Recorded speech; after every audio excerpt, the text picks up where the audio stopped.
अल्लाहुम्मा सल्ली अला सय्यिदिना मुहम्मद या रब्बि सल्ली व सल्लिम दाइमन अबदन अला हबीबी। अल्लाह ताला ने सय्यदुल अंबिया मुहम्मद सल्लल्लाहु अलैहि वसल्लम की जो तारीफ़ की, उस तारीफ़ में मशहूर तरीन आयत जो सबसे ज़्यादा ज़बानों पे है, इन्नका लअला खुलुक़िन अज़ीम,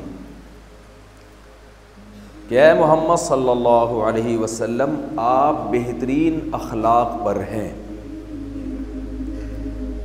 एक आयत तो ये है। दूसरी तरफ कुरान मजीद में अल्लाह ताला ने हमें हुक्म दिया है, लक़द कान लकुम फ़ी रसूलिल्लाहि उस्वतुन हसना। ए लोगो, तुम्हारे लिए नबी सल्लल्लाहु अलैहि वसल्लम की सीरत में एक बेहतरीन नमूना मौजूद है। यानी तुम्हें सीरत में नबी को अपना लीडर बनाना है, नबी को फॉलो करना है।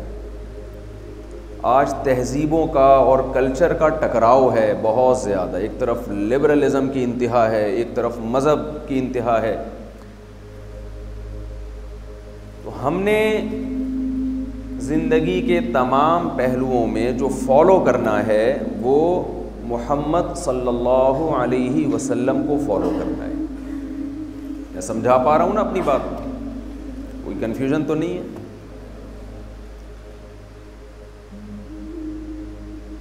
सैयदुल अंबिया मोहम्मद सल्लल्लाहु अलैहि वसल्लम का जो सबसे बड़ा मोजज़ा है, जो आपके नबी होने की दलील है, कि आपकी सीरत में, आपकी ज़िंदगी में हमें हर पहलू से हिदायत मिलती है। आपने बड़े बड़े जंगी कमांडरों के नाम सुने होंगे। हिटलर तो बहुत मशहूर है। मेरा भी जर्मनी जाने का प्लान है, तो मैंने सोचा था वहाँ मैं क्या व्लॉग बनाऊँगा ना। मुझे ख्याल आया कि मैं जैसे मक्का मदीना जाते हैं तो हम वहाँ के बड़ों के नाम, और फिर मिस्र जाते हैं तो मूसा अलैहिस्सलाम का तज़किरा। तो मैंने कहा जर्मनी जाऊँगा तो मैं कहूँगा हज़रत हिटलर रहमतुल्लाह अलैह। गोरों के तो वो हज़रत भी हैं, उनके वो रहमतुल्लाह अलैह भी हैं। हिटलर का नाम सुना होगा आपने, बहुत बड़ा कमांडर था, जंग में उसकी बहुत फतूहात हैं, ये कर दिया वो कर दिया। मुसलमान फ़ातिहीन भी गुज़रे हैं, गैर मुस्लिम फ़ातिहीन भी गुज़रे हैं। लेकिन जब आप फ़ातिहीन की ज़िंदगी देखते हैं तो आपको गाइडेंस मिलेगी जंगों में लड़ने की। इसके अलावा आपको उनकी सीरत में कोई और गाइडेंस नहीं मिलेगी। हमारे पैगंबर सल्लल्लाहु अलैहि वसल्लम की ये ख़ासियत थी कि मैदान जंग में अगर आप किसी को फॉलो करना चाहते हैं कि मैं मैदान जंग में कैसे लड़ूं, उसमें भी आप किसको फॉलो करेंगे? मोहम्मद सल्लल्लाहु अलैहि वसल्लम। आप अगर अपनी घरेलू लाइफ देखना चाहते हैं, मैं घर में बीवी बच्चों के साथ कैसे रहूं, उसमें भी आपके पास मोहम्मद सल्लल्लाहु अलैहि वसल्लम से ज़्यादा कामयाब शख्सियत पूरी कायनात में आपको नहीं मिलेगी। आप ये देखना चाहते हैं कि मैं तिजारत कैसे करूं, तो रसूलुल्लाह सल्लल्लाहु अलैहि वसल्लम से ज़्यादा बेहतरीन तिजारत आपको कहीं भी नज़र नहीं आएगी। दुनिया का कोई ऐसा शोबा नहीं है जिसमें हमें रसूलुल्लाह सल्लल्लाहु अलैहि वसल्लम से गाइडेंस ना मिलती हो, और बेहतरीन गाइडेंस। आज आपको मालूम है कि गोरा दुनिया पे राज कर रहा है, लेकिन आपको मालूम है कि गोरे ने जो इतनी तरक्की की है, चाहे वो साइंस और टेक्नोलॉजी के मैदान में हो, चाहे वो जंग के मैदान में हो, इसका ज़्यादातर हिस्सा उसने मुसलमानों से सीखा है। और मुसलमानों ने कहाँ से सीखा? सैयदुल अंबिया मोहम्मद सल्लल्लाहु अलैहि वसल्लम से। आप में से बहुत सौ का ताल्लुक़ पाकिस्तान नेवी से। ये एडमिरल का लफ्ज़ आपने सुना होगा अक्सर। ये कहाँ से आया? ये अमीरुल बहर हज़रत मुआविया ने जो फ़ौजी दस्ता तैयार किया था ना समंदर पे लड़ाई के लिए, उसके अमीर का नाम क्या था? अमीरुल बहर। बहर कहते हैं समंदर को, अमीर अमीर। तो वो टर्म्स जो है ना, इस्तिलाहात, वो भी एज इट इज़, वो बहरी बेड़ा भी गोरों ने वहीं से लिया, और वो जो इस्तिलाहात थी वो भी अमीरुल बहर इंग्लिश में जब कन्वर्ट हुई तो वो क्या बन गया? एडमिरल। बहुत सी चीज़ें आपको मिलेंगी। ये जो लुंडे का माल है ना, ये सिर्फ हमारे यहाँ नहीं बिकता, शुरू में हमारा लुंडा वहाँ बिका है। समझ में आ रही है बात? शुरू में जो हमारा लुंडे का माल है वो कहाँ बिका है? वो वहाँ जाके लुंडा बन गया वो। यानी हमारी चीज़ें बहुत सारी ली हैं उन्होंने।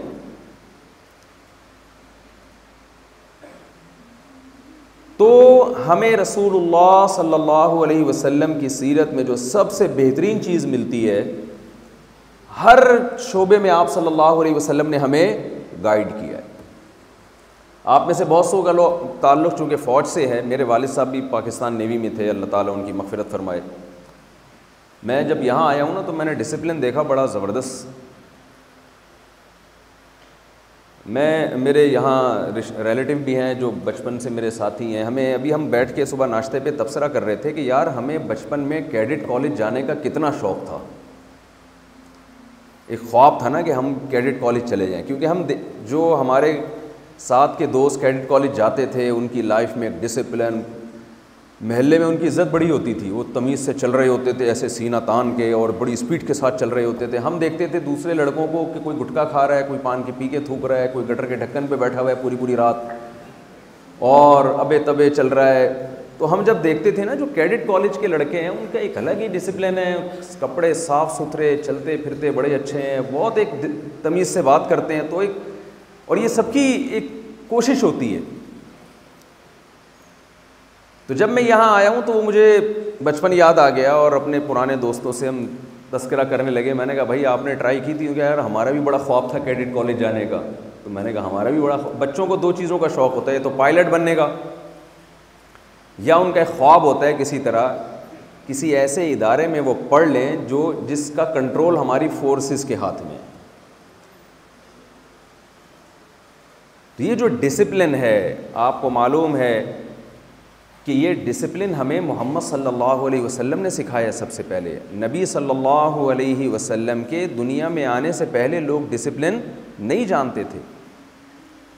आपने अरब के वो बद्दू जिन पे कोई हुकूमत करना पसंद नहीं करता था, वो अरब जिन पे कोई हुकूमत करना कि इनको संभालेगा कौन, उनको आपने नमाज़ों में लाइन में खड़े होना सिखाया। और ऐसी सीधी लाइन आप सल्लल्लाहु अलैहि वसल्लम बनाते थे कि एक सहाबी को देखा रसूलुल्लाह सल्लल्लाहु अलैहि वसल्लम ने, उनका सीना और पेट थोड़ा सा सफ से आगे है। आप सल्लल्लाहु अलैहि वसल्लम ने नेज़े की नोक उनके पेट पे लगाई और उनको थोड़ा सा पीछे किया। उन्होंने अर्ज़ किया या रसूल अल्लाह, मेरे तकलीफ़ हुई है, आपने मुझे ज़ख़म पहुँचाया है, मैं इसका बदला लूँगा। इस्लाम का एक कायदा है, कानून है, वजज़ा उसय्यतिन सय्यतुम बिमिस्लिहा, कोई तुम पे ज़्यादती करे तुम भी बदला लोगे। हमारे नबी सल्लल्लाहु अलैहि वसल्लम ने भी अपना पेट मुबारक खोल दिया, ठीक है भाई बदला ले लो। उन्होंने फ़ौरन आप सल्लल्लाहु अलैहि वसल्लम के पेट पे बोसा लिया और फरमाया या रसूल अल्लाह, मेरे पास हदीस का मफ़हूम है कि आपके पेट के बोसा लेने का इसके अलावा मेरे पास कोई ज़रिया नहीं था। तो कैसे डिसिप्लिन सिखाया जा रहा है। सफ़ में आड़े तिरछे भी तो खड़े हो सकते थे ना। आप हमारे नबी सल्लल्लाहु अलैहि वसल्लम की ज़िंदगी देखें, आज जितना सुस्त होगा वो सोसाइटी में एक समझा जाता है बुज़ुर्ग होने की अलामत, कि जी हमारे जो पीर साहब हैं ना वो इतने नेक हैं कि वो हिल ही नहीं सकते।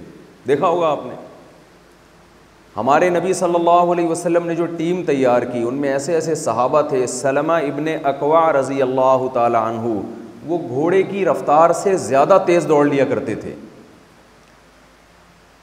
हज़रत उमर रज़ी अल्लाह ताला अन्हु के दौर में 22 लाख मुरब्बा मील का एरिया था जिस पर हज़रत उमर की हुकूमत थी। इतने थोड़े से अरसे में, 40-50 साल के अरसे में इतनी ज़बरदस्त एक रियासत कायम कर देना, ये मोटिवेशन उन्हें कहाँ से मिली थी? ये नबी सल्लल्लाहु अलैहि वसल्लम से मिली थी उनको मोटिवेशन।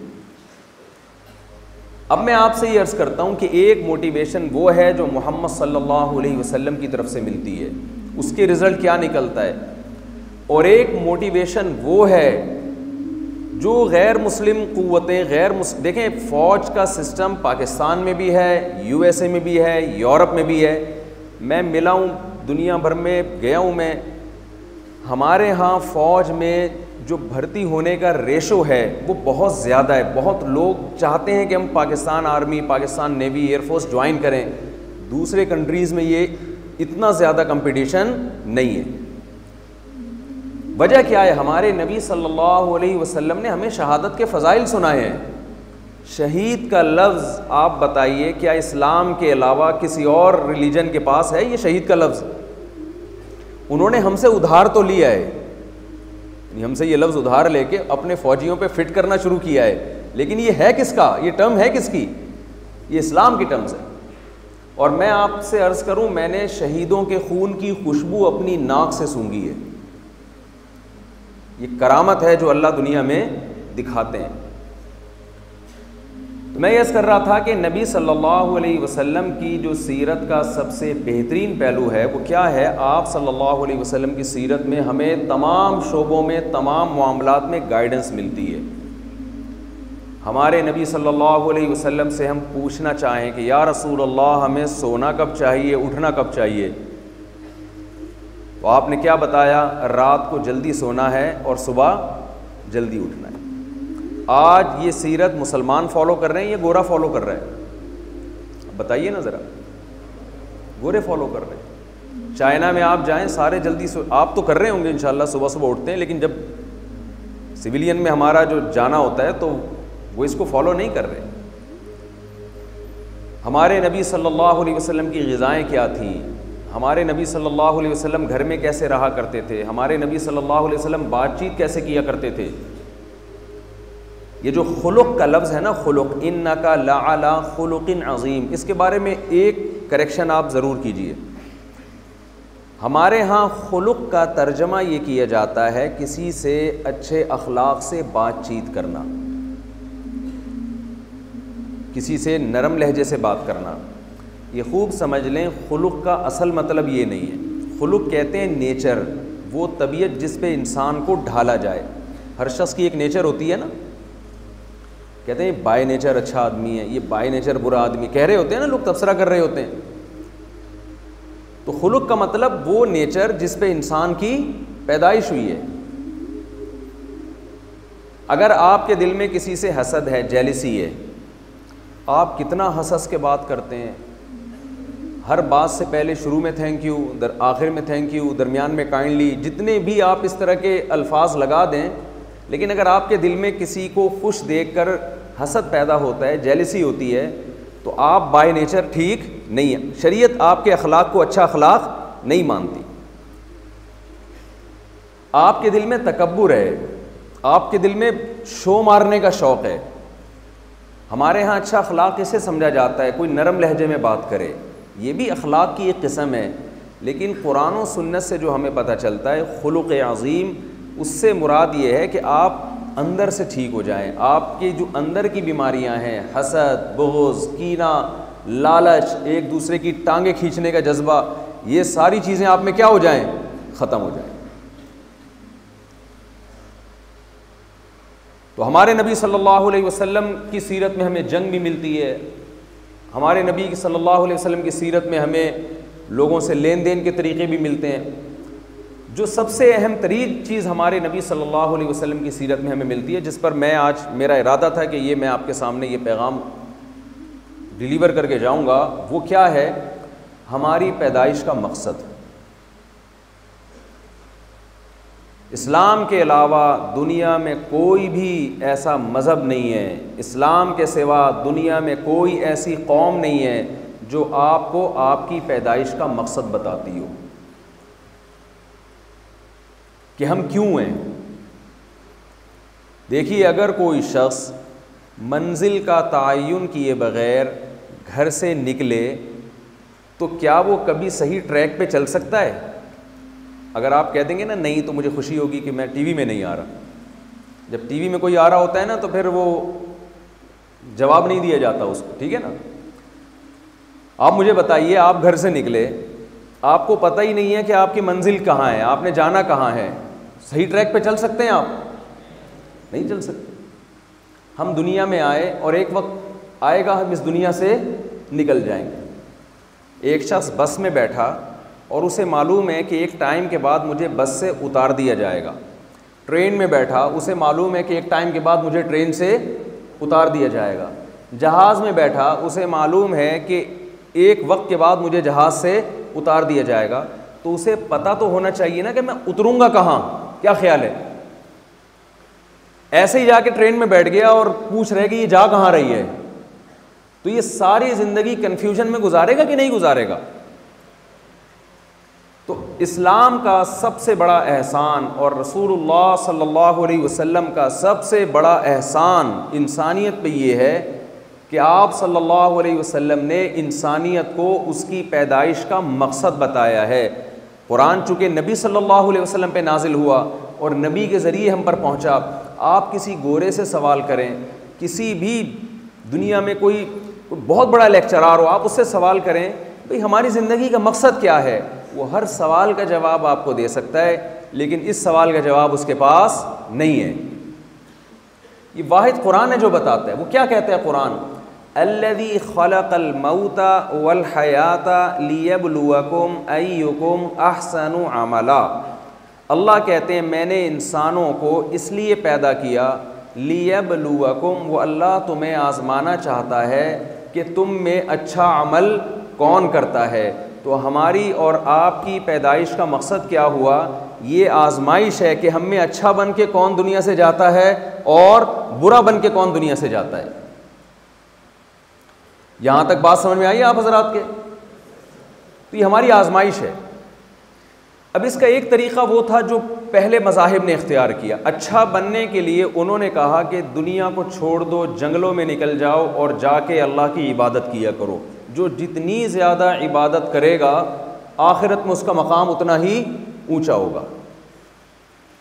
लेकिन नबी सल्लल्लाहु अलैहि वसल्लम ने हमें यहाँ भी गाइड किया कि अच्छे की डेफिनेशन ये नहीं है कि तुम दुनिया छोड़ के कहाँ निकल जाओ जंगलों में, या 24 घंटे के लिए मस्जिदों में जाके बैठ जाओ, बल्कि आप सल्लल्लाहु अलैहि वसल्लम ने साफ तौर पे फरमाया ला रहबानियत फिल इस्लाम, इस्लाम में रहबानियत नहीं है, कुछ छोड़ने की तुम्हें इजाज़त नहीं है। जिस शोबे से तुम मुताल्लिक हो उसी में एक्सीलेंसी पैदा करो, उसी में अच्छा बनने की कोशिश करो।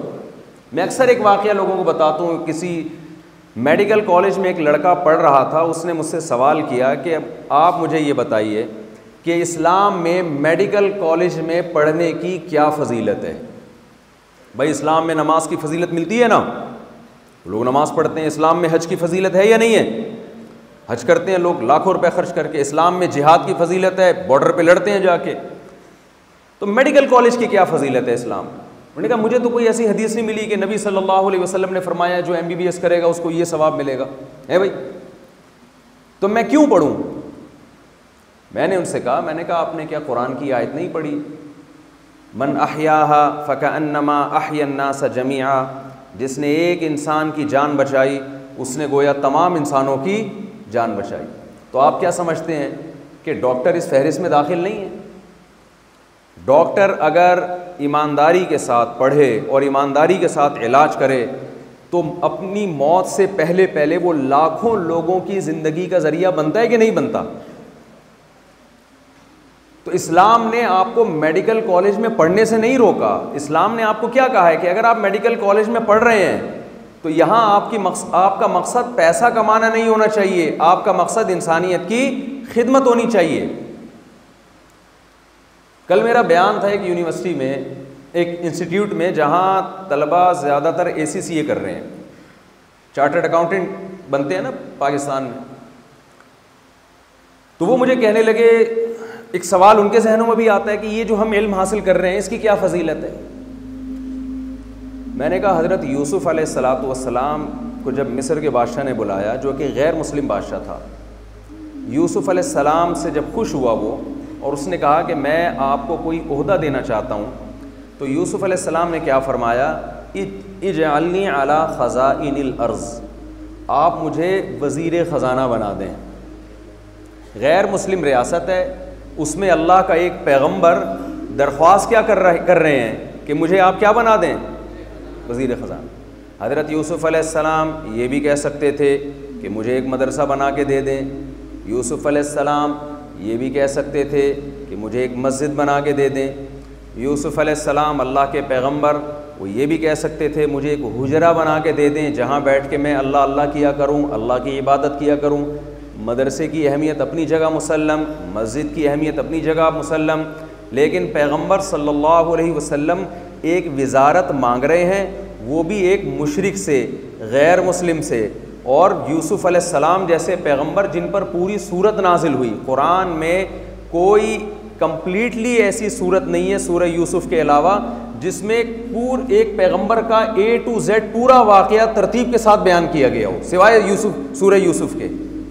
इतने जलीलुल क़दर पैगंबर और गैर मुस्लिम रियासत, गैर मुस्लिम बादशाह उससे रिक्वेस्ट क्या कर रहे हैं कि मुझे क्या चाहिए, मुझे वज़ारत चाहिए। और वज़ारत भी कौन सी, मुझे वज़ीर ख़ज़ाना बनाएं आप। अगर इस्लाम में रहबानियत का कोई तसव्वुर होता, रहबानियत तो समझते हैं ना आप लोग, छोड़ छाड़ के बस सब कुछ छोड़, लोग समझते हैं कि मजहबी बनने के लिए ये ज़रूरी है कि सब कुछ छोड़ दो। तो यूसुफ़ अलैहिस्सलातु वस्सलाम तो अल्लाह के पैगंबर हैं, वो क्या रिक्वेस्ट कर रहे हैं गैर मुस्लिम बादशाह से कि मुझे आप वज़ीर ख़ज़ाना बना दें। क्यों? इसलिए कि उन्हें मालूम था कि मिस्र में कहत पड़ने वाला है। आपको मालूम है जब कहत पड़ता है तो मुल्क की इकॉनमी धड़ाम से नीचे की तरफ जाती है। ऐसे मौके पे सबसे ज़्यादा वैल्यू वज़ीर ख़ज़ाना की होती है कि नहीं होती है? क्या ख्याल है भाई? यूसुफ़ अलैहिस्सलाम चाहते थे कि मैं एक ऐसा फ़र्द इस कंट्री में बनूं कि मेरी वैल्यू यहाँ सबसे ज़्यादा हो। क्यों? जब मेरा मकाम यहाँ सबसे ज़्यादा होगा, मेरी वैल्यू यहाँ सबसे ज़्यादा होगी, तो सबसे ज़्यादा बात किसकी सुनी जाएगी? मेरी बात सुनी जाएगी। तो इसके लिए यूसुफ़ अलैहिस्सलाम ने क्या फरमाया? बादशाह से कहा कि मुझे आप वज़ीर ख़ज़ाना बना दें। हमारे यहाँ भी ये रिक्वेस्ट होती है वज़ीर आज़म से, सदर ममलिकत से कि मुझे वज़ीर ख़ज़ाना बना दें। क्यों बना दें भाई? मेरे मामू भी वज़ीर ख़ज़ाना थे इसलिए बना दें, मेरे चाचू भी वज़ीर ख़ज़ाना थे इसलिए बना दें। इस तरह के दलाइल दिए जाते हैं। यूसुफ़ अलैहिस्सलाम ने जब ये रिक्वेस्ट की ना कि मुझे वज़ीर ख़ज़ाना बनाएं, तो उसकी दलील भी आगे पेश की। दलील में ये नहीं कहा मैं चूँकि अल्लाह का सच्चा पैगंबर हूँ, मैं बहुत नेक हूँ, ये नहीं दलील दी। उन्होंने फरमाया कि वज़ीर ख़ज़ाना के लिए जो इल्म चाहिए ना अकाउंटिंग का, वो इल्म मैं पहले से जानता हूँ। वज़ीर ख़ज़ाना में 2 क्वालिटी का होना ज़रूरी है। नंबर 1, कम से कम ऐसा ना हो कि वही ख़ज़ाने खाली करना शुरू कर दे। आप किसी के पास अपना पर्स रखवाते हैं, बटवा रखवाते हैं जिसमें 100 रुपये पड़े हुए हों, तो पहले ये इत्मीनान होता है ना कि ये मेरा पर्स इससे महफूज रहेगा कम से कम। तो हमारे यहाँ वज़ीर ख़ज़ाना जब बनाया जाता है तो ये भी देखना चाहिए ना कि ख़ज़ाना वज़ीर ख़ज़ाना से भी महफूज रहेगा कि नहीं रहेगा। तो यूसुफ़ अलैहिस्सलाम ने कहा हफ़ीज़ुन, सबसे पहली बात ये कि मैं ईमानदार हूँ, दयानतदार हूँ, मैं ख़ज़ानों में ख़यानत नहीं करूँगा। दूसरी दलील यूसुफ़ अलैहिस्सलाम ने ये दी, अलीम, मैं ये इल्म भी जानता हूँ कि जब मुल्क की इकॉनमी धड़ाम से नीचे जाएगी तो उस इकॉनमी को स्टेबल कैसे रखना है, ये इल्म अल्लाह ने मुझे अता किया है। तो 2 काबिलियतें थीं यूसुफ़ अलैहिस्सलातु वस्सलाम ने। यूसुफ़ अलैहिस्सलाम ने उन 2 एबिलिटीज़ और 2 काबिलियत को पेश करके ये मुतालबा किया कि आप मुझे मुल्क के ख़ज़ाने मेरे हवाले कर दें। यूसुफ़ अलैहिस्सलाम का हदफ क्या था? कुरान की इस आयत, जो उस ज़माने में जो भी आसमानी किताब थी, लियब्लुवकुम अय्युकुम अहसनु अमला, अल्लाह ने पैदा इसलिए किया है, अल्लाह देखना चाहते हैं तुम में से कौन अच्छा अमल करता है। यूसुफ़ अलैहिस्सलाम जानते थे कि अगर मैं वज़ीर ख़ज़ाना बन गया इस कंट्री के अंदर, तो मैं जितना अच्छा वज़ीर ख़ज़ाना बन के अल्लाह की नज़र में अच्छा बन सकता हूँ, अच्छा अमल कर सकता हूँ, वज़ीर ख़ज़ाना बने बग़ैर मैं इतना अच्छा अल्लाह की नज़र में नहीं बन सकता। समझ में आ रही है बात कि नहीं आ रही है? अब आप कहेंगे यार वज़ीर ख़ज़ाना वज़ारत का ओहदा कबूल कर रहे हैं, रिक्वेस्ट कर रहे हैं, और मकसद क्या है? अल्लाह को राज़ी करना। क्यों? यूसुफ अलैहिस्सलाम को ये बात मालूम थी कि अगर ये कंट्री, ये मुल्क किसी नाअहल के हाथ में चला गया तो जब मिस्र में 7 साल कहत पड़ेगा तो कंट्री का बेड़ा गर्क हो जाएगा, लोग भूख से मरेंगे, ये भी मरेंगे और उनके इर्द गिर्द जितने लोग हैं वो भी मर जाएंगे भूख से। यूसुफ अलैहिस्सलाम ने उस कंट्री के लोगों को और इंसानियत को भूख से मरने से बचाने के लिए सारे ख़जाने किसके हाथ में ले लिए? अपने हाथ। ख्वाब आया था ना मिस्र के बादशाह को कि मैंने 7 मोटी गायें देखी हैं जो 7 दुबली गायों को खा रही हैं। ख्वाब की ताबीर पूछी गई तो यूसुफ अलैहिस्सलाम ने ताबीर ये बताई कि 7 साल तो मिस्र में बारिशें होंगी, उसके बाद 7 साल के लिए कहत पड़ जाएगा। तो आपको पहले से इतना स्टोर करना है, फ्यूचर की प्लानिंग करनी है कि मिस्र वो 7 साल आफियत के साथ गुजार ले और दुनिया की मदद भी करे। जब यूसुफ अलैहिस्सलाम मिस्र में वज़ीर ख़जाना बने हैं तो ना सिर्फ ये कि मिस्र में लोग भूख से मरने से बचे, बल्कि पूरी दुनिया से ताजरों ने राब्ता किया, लोगों ने राब्ता किया। भाई इस वक्त मिस्र की गवर्नमेंट ऐसी है जिनके गोदाम गंदुम से भरे हुए हैं, इसके अलावा दुनिया में कहीं भी राशन नहीं मिल रहा। तो यूसुफ अलैहिस्सलाम ने अपने कंट्री को बचाया भी और दूसरे मुल्कों की मदद भी की। एक पैगंबर की सीरत में हमें यह सबक मिलता है कि आप अच्छा बनने के लिए आपको कोई शोबा छोड़ने की ज़रूरत नहीं है। उस शोबे में आप अपनी नीयत अच्छी कर लें तो आपका शुमार अल्लाह की नज़र में अच्छे लोगों में हो जाएगा। मैं समझा पा रहा हूँ अपनी बात? भैया आप यहाँ पढ़ रहे हैं, यहाँ शरीयत का हुक्म क्या है, नबी सल्लल्लाहु अलैहि वसल्लम की तालीमात क्या हैं? वैलुल लिल मुतफ्फिफीन अल्लज़ीना इज़ा इक्तालू अलन नासी यस्तौफून व इज़ा कालूहुम औ वज़नूहुम युख्सिरून। तबाही बर्बादी है क़यामत के दिन उन लोगों के लिए जो अपना हक़ लेने की बारी आती है तो हक़ पूरा लेते हैं, जब हक़ देने की बारी आती है तो उसमें डंडी मारते हैं। आप पर यहाँ मुल्क और कौम के वसाइल खर्च हो रहे हैं, ये आप हक़ है जो ले रहे हैं, लेकिन कौम आपसे भी मुतालबा करती है कि जिस बेसिस पर आपको यहाँ आप पर जो वसाइल खर्च हो रहे हैं आप उन मयारात पे पूरा उतर के दिखाएं। अगर आप उस मयार पे पूरा नहीं उतरते, आप मेहनत में सुस्ती करते हैं, आप लॉ को फॉलो नहीं करते, आप टीचर्स का एहतराम नहीं करते, इसका मतलब अपना हक लेने की बारी में आप तेज हैं, लेकिन हक देने की बारी में आप क्या कर रहे हैं? गड़बड़ कर रहे हैं। तो सबसे पहले आपने अपनी ज़िंदगी का ये हदफ बनाना है कि हम इस दुनिया में हैं क्यों। और कुरान ने क्या कहा है? आपकी आजमाइश है कि कौन अच्छा बन के आता है और कौन मेरे सामने बुरा बन के आता है। फिर अच्छे की डेफिनेशन भी अल्लाह ने खुद बयान कर दी। बहुत से लोग कहते हैं बहुत अच्छे हैं, लेकिन कुरान ने अच्छे और बुरे को डिफाइन भी क्या किया है? खुद किया है। क़ूलू लिन्नासि हुस्ना, लोगों से अच्छी बात करो। वइज़ अख़ज़ना मीसाक़ बनी इसराईल ला ताबुदून इल्लल्लाह व बिल वालिदैनि इहसाना व बिदिल क़ुरबा वल यतामा वल मसाकीन व इब्निस सबील। कुरान कह रहा है कि जितने तुम्हारे रिलेशन है ना, इन सब के साथ तुमने अच्छा सलूक करना है, जिनमें सबसे पहले तुम्हारे पेरेंट्स हैं, तुम्हारे वालिदैन। सबसे पहले तो अल्लाह है, उसके साथ किसी को शरीक नहीं करना। इसके बाद तुम्हारे वालिदैन हैं, उन वालिदैन का इस्लाम ने, नबी सल्लल्लाहु अलैहि वसल्लम ने, कुरान ने हक़ बताया कि उनके सामने उफ़ नहीं करना। फिर कुरान आपके साथ वल जारी दिल क़ुरबा वल जारिल जुनूबी व साहिबी बिल जम्बी। कैसी अजीब आयत है कि जो तुम्हारे पड़ोस में रहता है, जो तुम्हारे साथ सफ़र में तुम्हारे साथ शरीक है, जो किसी भी तरह से तुम्हारे साथ उठता बैठता है, उन तमाम लोगों के साथ तुमने अच्छा सलूक करना है। इस मौके पर अक्सर मैं एक वाक़या बयान करता हूँ। हमारे एक दोस्त थे, वो यूएसए से सऊदी अरब जा रहे थे, अरब थे वो। तो जब वो यूएसए में जहाज़ में बैठे ना, वर्ल्ड ट्रेड सेंटर का नया नया वाक़या हुआ था, मुसलमानों पे एक लेबल लगा हुआ था कि दहशतगर्द होते हैं। ख़ास तौर पे किसी की दाढ़ी नज़र आती थी तो लोग समझते थे कहीं दाढ़ी के अंदर इसने बम न छुपाया वो। तो वो गोरा जो है ना, उनके साथ सीट पे आके बैठ गया। तो ये वाक़या बता रहे हैं कि जब गोरा इनके साथ बैठा है तो गोरे ने जब देखा इतनी बड़ी दाढ़ी वाला मुसलमान मेरे साथ बैठ गया, तो गोरा जो है ना थोड़ा सा डर भी गया और थोड़ा नफ़रत का इजहार भी करना शुरू किया उसने, थोड़ा सा मुँह उधर कर लिया उसने। इन्होंने उससे सलाम दुआ शुरू कर दी, अलैक सलैक, खैरियत, तबीयत ठीक आपकी। खाना आया तो इनकी ट्रे खींच दी।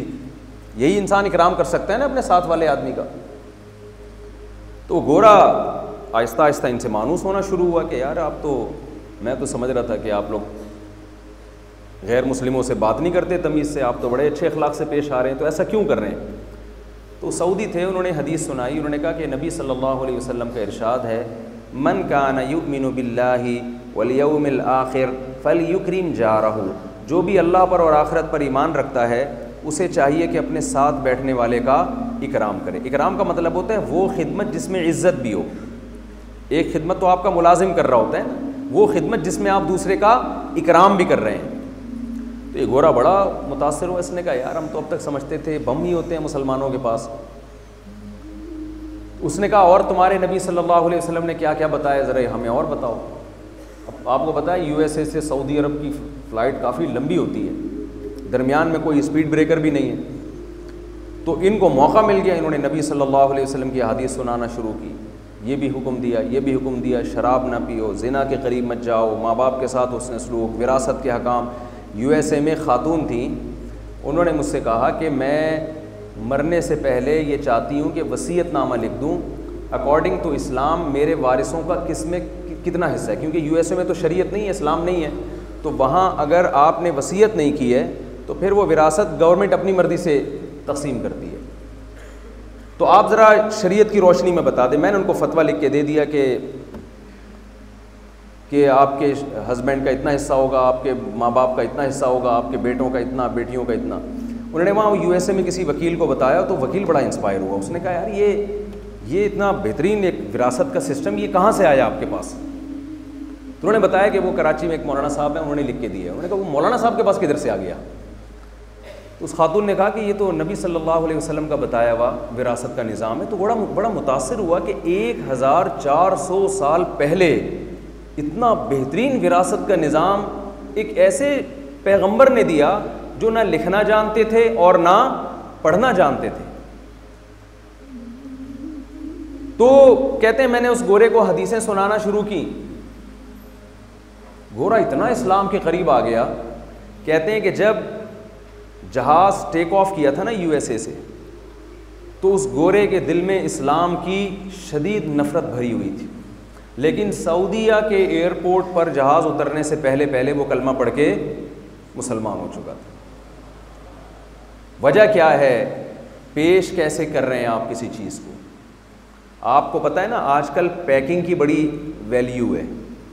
आपके पास एक बहुत बेहतरीन प्रोडक्ट हो, आप शॉपर में डाल के, आपने किसी की दावत की और शॉपर में बिरयानी डाल के उसके आगे पकड़ा दिया आपने, उस पर क्या असर पड़ेगा।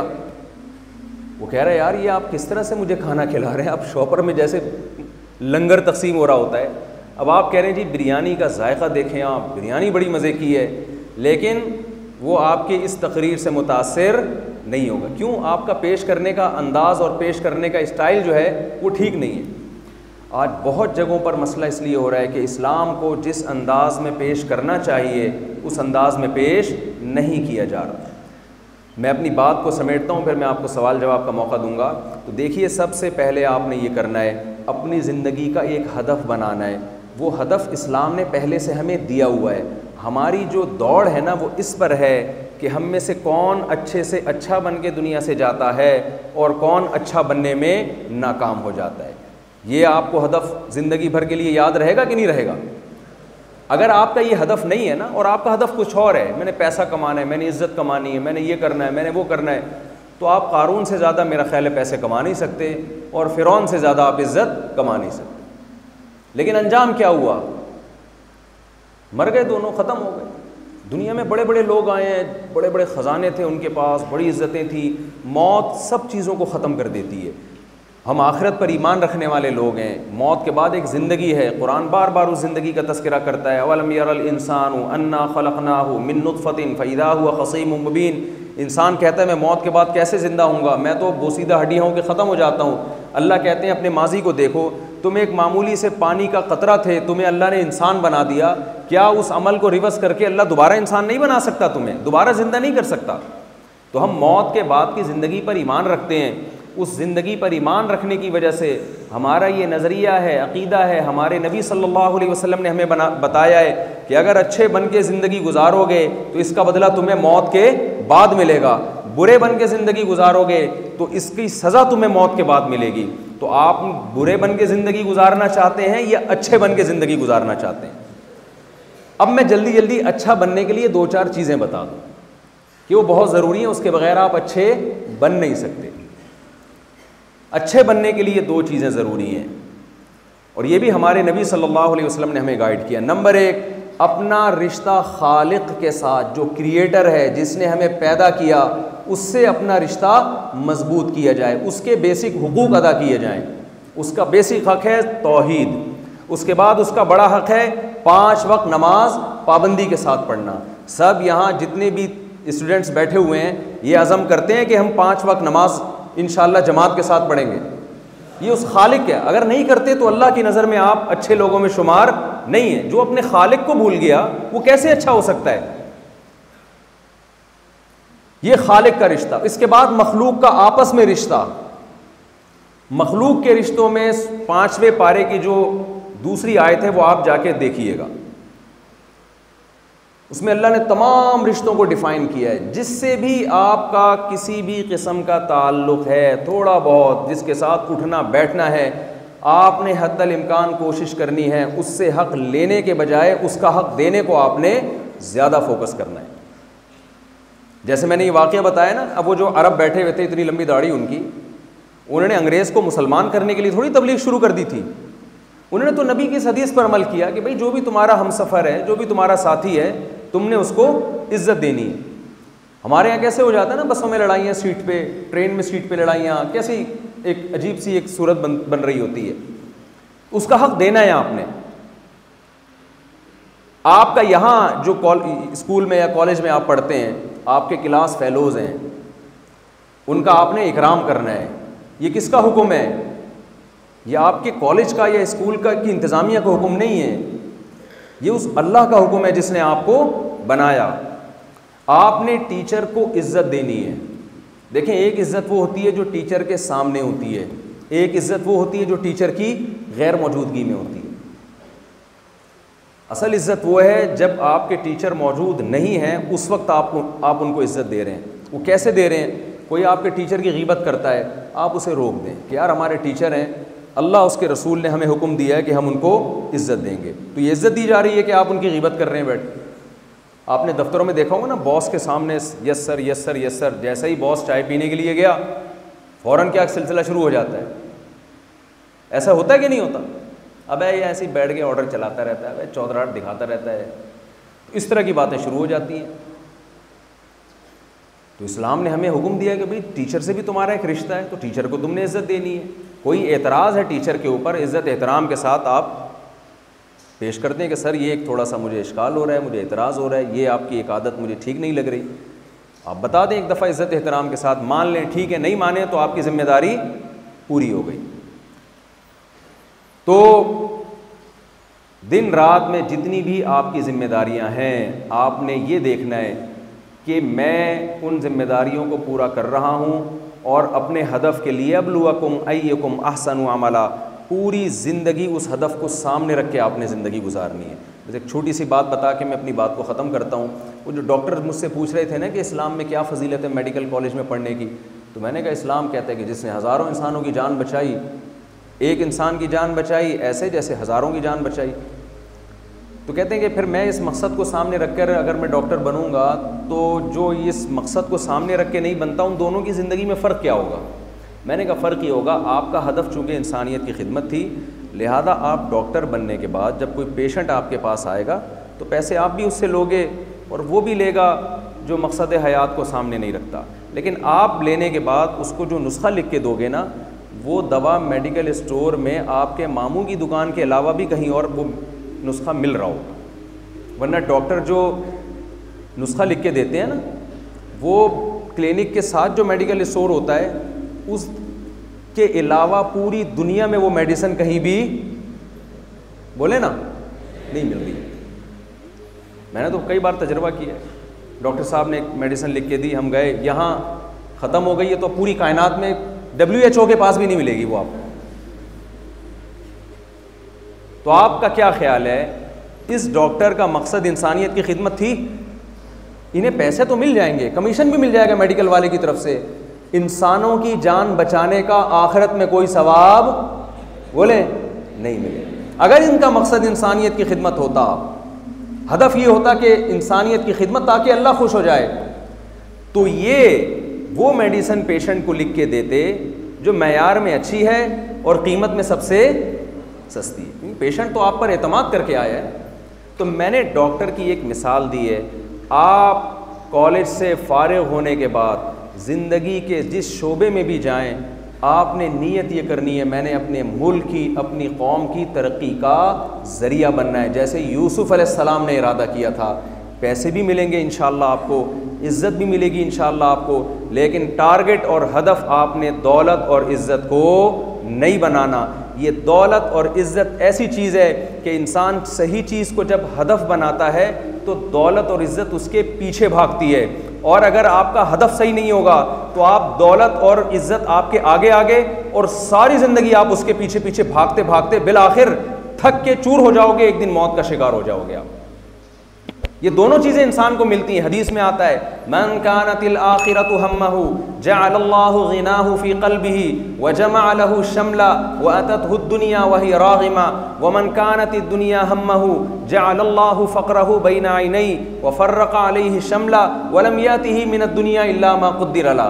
नबी सल्लल्लाहु अलैहि वसल्लम ने फरमाया, जिस शख्स ने दुनिया को हदफ बना लिया, इज़्ज़त, शोहरत, पैसा, आज अक्सर लोगों का टारगेट यही है, इज़्ज़त, शोहरत, पैसा चाहिए बस। आप सल्लल्लाहु अलैहि वसल्लम ने फरमाया तो हमेशा इज़्ज़त, शोहरत, पैसा आगे आगे भागेगा और ये उसको हासिल करने के लिए पीछे पीछे भागेगा, सारी ज़िंदगी इसी दौड़ में लगा रहेगा। और आप सल्लल्लाहु अलैहि वसल्लम ने फरमाया, जिसने आखिरत को फोकस किया कि मैंने खुदा की नज़रों में अच्छा बनना है, मैंने कौम का एक अच्छा फ़र्द बन के दिखाना है और मेरा मकसद क्या है, अल्लाह की रज़ा, तो आप सल्लल्लाहु अलैहि वसल्लम ने फरमाया कि अततहु दुनिया वही राग़िमा, दुनिया इसके पास नाक रगड़ती हुई आएगी। इज़्ज़त भी, शोहरत भी, पैसा भी, ये दोनों आएंगे, और कैसे आएंगे, नाक रगड़ते हुए आएंगे इसके पास। ये सब चीज़ें इंशाअल्लाह आपको मिलेंगी और जलील होके मिलेंगी। ये जलील होंगे, आप इज़्ज़त वाले होंगे। एक बुजुर्ग के पास एक बादशाह गया ना और कहने लगा कि बादशाह सलामत कभी हमारे दर पे भी आया करें। बादशाहों के पास, हुक्मरानों के पास जाने वालों की दो किस्में होती हैं, एक वो जो अपने मफाद के लिए जाते हैं और एक वो जो कौम के मफाद के लिए जाते हैं। यूसुफ अलैहिस्सलाम मिस्र के बादशाह के पास अपने लिए गए थे, कौम के लिए गए थे, कौम के लिए। लेकिन जो अपने लिए जाता है ना, तो बादशाह तो इसलिए उन बुजुर्ग को कह रहा था कि आप आया करें, कभी हमसे हदिये नजराने लिया करें। तो बादशाह ने कहा कि मैं अपने गुलामों के गुलाम के पास नहीं जाता, बड़ा आदमी थोड़ी छोटे के पास जाता है, गुलाम के पास, और तू तो मेरे गुलाम का भी गुलाम है। बादशाह हैरान हुआ कि यार मैं कंट्री का सरबरा हूँ, इतनी मेरी हैसियत, और इन्होंने मेरी 2 टके की वैल्यू नहीं छोड़ी, मुझे कह दिया तू गुलाम भी नहीं बल्कि मेरे गुलाम का भी क्या है, गुलाम है। तो बादशाह ने कहा आपने मुझे कैसे इतना बड़ा इल्ज़ाम लगा दिया कि मैं आपके ग़ुलाम का भी ग़ुलाम हूँ, मैं तो बादशाह हूँ। मैंने कहा भाई देखो, दुनिया मेरी ग़ुलाम है, मैं दुनिया को लिफ्ट नहीं कराता। इज़्ज़त, शोहरत, पैसा, ये सब चीज़ें दुनिया है ना, मैं इनको ज़्यादा लिफ्ट नहीं कराता। ये मेरी ग़ुलाम है, ये मेरी लौंडी है, और तू इस दुनिया का ग़ुलाम है। जिसको चीज़ को मैं लिफ्ट नहीं कराता, तेरी नज़र में दुनिया की सबसे बड़ी चीज़ ही वही है। दुनिया मेरी ग़ुलाम है और तू किसका ग़ुलाम है, दुनिया का ग़ुलाम। तो तू मेरे ग़ुलामों का ग़ुलाम है बादशाह सलामत, मेरी नज़र में तो आपकी 2 टके की वैल्यू है नहीं, अब तो मेरे ग़ुलामों के ग़ुलाम है। तो ये मैसेज है कि आपने इज़्ज़त, शोहरत, लालच, इन चीज़ों को हदफ नहीं बनाना। हदफ बनाना है मुल्क और कौम की खिदमत, ताकि आप अल्लाह की नज़र में सुरखरू हो सके। देखिए मौत सबको हो, आपको पता है हमारे बहुत से फोर्सेस में ऐसे बहादुर हैं जिनको निशान हैदर मिला है। इन्होंने दुनिया को कुर्बान किया किसके लिए, अल्लाह। कोई भी इंसान मौत अपनी जान हवाले नहीं करता जब तक कि उसको आखिरत पे यकीन ना हो। मरना आसान नहीं है, क्योंकि मरने के बाद कितना भी प्रोटोकॉल किसी को, शहीद को आप दे देंगे, वो तो चला गया ना दुनिया से। जब तक आखिरत पर ईमान नहीं होता, इंसान अपनी जान अपनी कौम के लिए कभी भी पेश नहीं करता। यही तो वजह है, हमने गैर मुस्लिमों से सुना है कि हमारे फौजियों में वो मोटिवेशन नहीं होती जो मुस्लिम फौजियों में होती है। मैंने एक गैर मुस्लिम कंट्री में, नाम नहीं लूँगा, फिर मुनासिब नहीं है किसी मुल्क का नाम लेना, कि एक फ़ौजी का इंटरव्यू मैंने खुद सुना है। उसने कहा जब हम मुसलमानों से लड़ते हैं या किसी मुसलमान कंट्री से लड़ते हैं तो लड़ाई बहुत मुश्किल होती है हमारे लिए।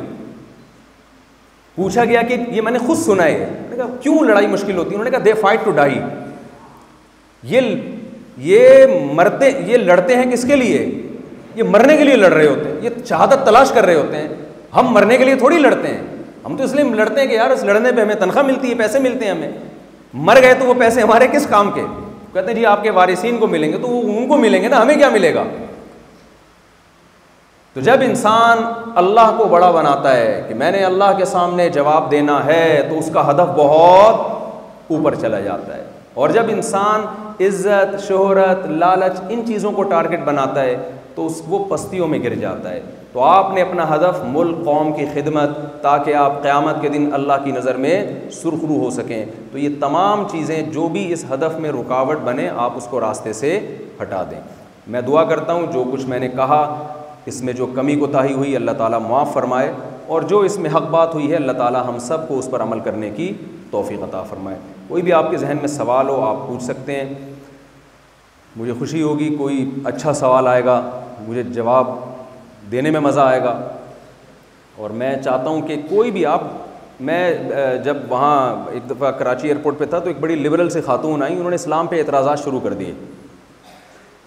अच्छा, पहले उन्होंने कहा कि जी मौलवी साहब आप फतवे तो नहीं लगाएंगे मेरे ऊपर?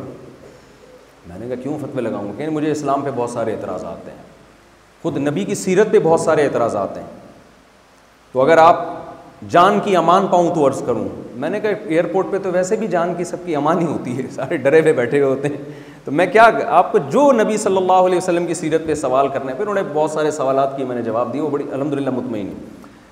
तो आप कोई भी आपके जहन में सवाल हो किसी भी नौइयत का, आप पूछेंगे तो मुझे लगेगा कि आप कुछ कोशिश कर रहे हैं सीखने की। जज़ाकुमुल्लाह।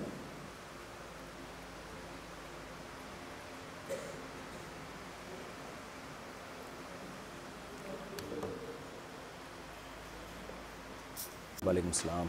सर, हमें हमारे आखिरी नबी सल्लल्लाहु अलैहि वसल्लम की बचपन की ज़िंदगी, जब वो हमारी उम्र में थे, तो उनकी डेली लाइफ कैसी होती थी, वो कैसे क्या करते थे, सारी चीज़ें, उनके बारे में थोड़ा खोल के बताएं। जी देखिए, 2-3 चीज़ें हमें नबी सल्लल्लाहु अलैहि वसल्लम की जो बचपन की ज़िंदगी से मुताल्लिक़ हैं वो बहुत वाज़ेह तौर पर मिलती हैं। उनमें एक आप सल्लल्लाहु अलैहि वसल्लम में हया बहुत गालिब थी।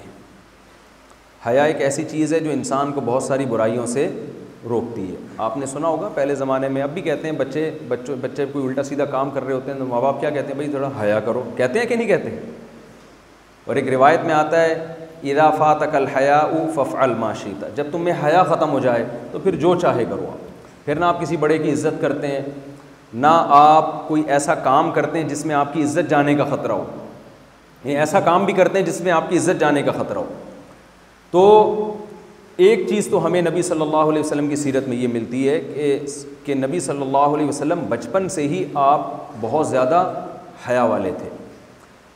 2 क्वालिटी आपकी बचपन से ही जो अरब में मशहूर थी, एक सादिक होना, एक अमीन होना। आप सल्लल्लाहु अलैहि वसल्लम की ज़बान पर बचपन में भी कभी झूठ नहीं आया है।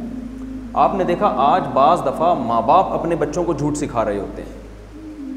ये कह देना टीचर से छुट्टी क्यों की जी, दादी का इंतकाल हो गया था।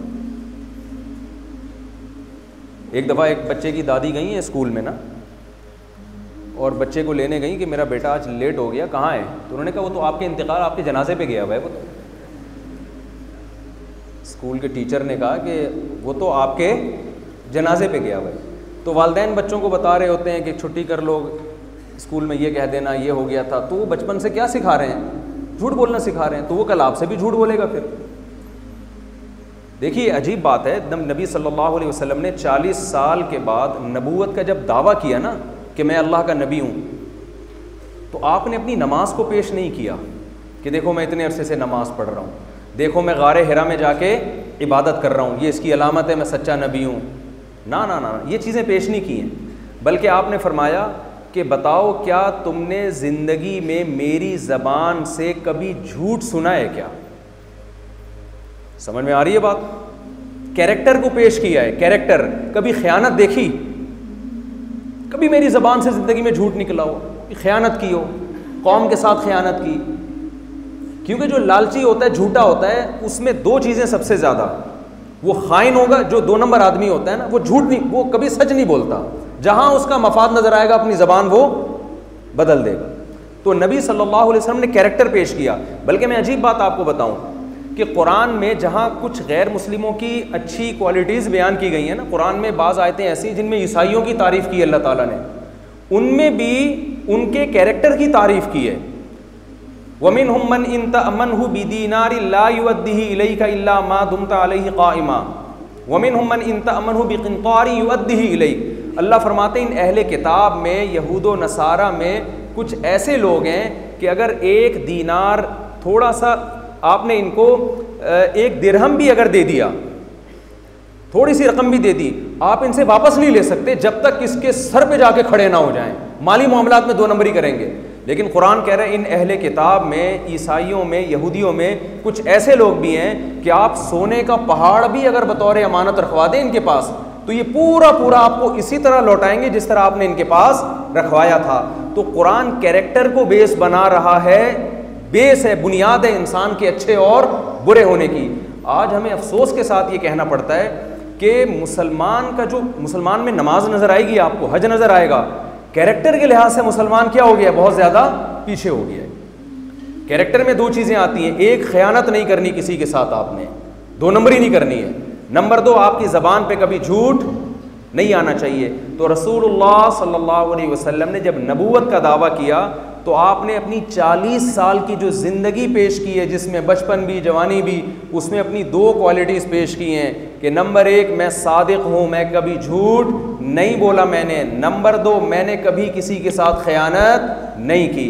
तो ये क्वालिटीज़ हमें अपने अंदर पैदा करने की बहुत ज़्यादा ज़रूरत है।